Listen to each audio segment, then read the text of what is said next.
I remember I saw Eminem at the Rap Olympics before he was even Eminem who he is. And I love Medusa, dog. Love Medusa to death, but he tore Medusa's head off that day. And 15 other people. And he didn't even win the Rap Olympics. My boy Juice from Chicago beat him, fair and square. Juice is a bad motherfucker too. He beat Eminem. Eminem was depending on that winning that battle for rent money to pay his rent at the crib. Mm-hmm. Like, he won. And it was one of them things to where, because I was there for it, it was kind of like right there, you know what I mean? And Juice won. Eminem has, to me, he's had a harder time of making it to me, you know, to jump in the game, his entry point, because people probably always looked at him as the white boy. I mean, but we've always done that when a white boy has tried to jump into hip-hop. I think, you know, the only, you know, people we gave credit, shout out to homie Cypress Hill, you know, that was probably, you know, and they was, you know, Spanish. They wasn't even white. Look what happened with the results of... And they crossed over as well. You know, the results of when Caucasians entered the hip-hop game. You know, we had the Vanilla Ice era. We had the Marky Mark and the Funky Bunch era. Marky Mark and the Funky Bunch. You know... Which I would look at Mark Wahlberg more as an entertainer. Yeah. You know, the type of music they did. We've had a few of them try to come in and stake the position. And you can see right now, a lot of them are you know, running the positions that hip-hop has been in. Well, you know, and there's a lot of white rappers, man, and that's the big misconception, too. They think, oh, he just made it because he's white. I know a whole bunch of dope white rappers who ain't nowhere close to getting no record deal. Definitely. You know what I'm saying? They got skills. They do their shit, but they not in the upper echelon of hip-hop, you know? No. And this is what I really feel, man. We need to really start judging this shit on a motherfucking bars. Yeah. And that motherfucking rap, that's all I care about. When I listen to a new song, I don't care if a motherfucker's white, black, green, or purple. Does he have bars? Is the beat banging? That's it. That's all. Yeah, that's it. I don't care because I don't feel it's my place to ever tell somebody you're not welcome into the house of hip-hop.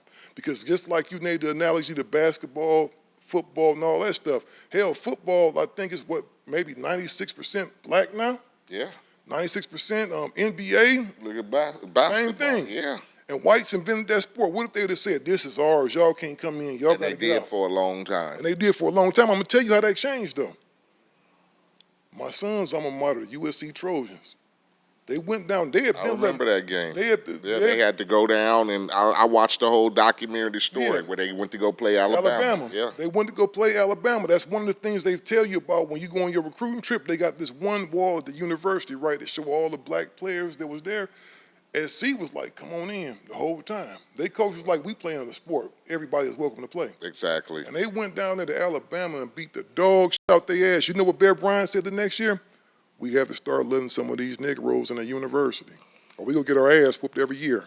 So, you know, I know this is this craft was, you know, made up by us as a people. A lot of shit was made up as us by our people, but you know, sometimes they squeeze in and they take control over, and you know, you can't do nothing about it. Mm-hmm. And what can you do if a motherfucker good?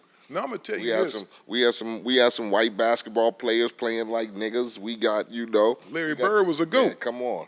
Yeah, that's how stuff happened though. I don't know, but you know what, man? I think some of them little stories, like him throwing a demo tape. I was at that thing too. I was there because I was there. I was there actually to watch Medusa and the homie Juice. Cause shout out Juice, my boy Juice. I was a judge there. You was a judge? I think so. You could tell at that time that little motherfucker was raw. No, he. Like I said, I never got into the battle, but he was a motherfucker who could battle motherfuckers. Mm-hmm. That's how he got in. Like you said, just by chance, tape it fell into the right hands.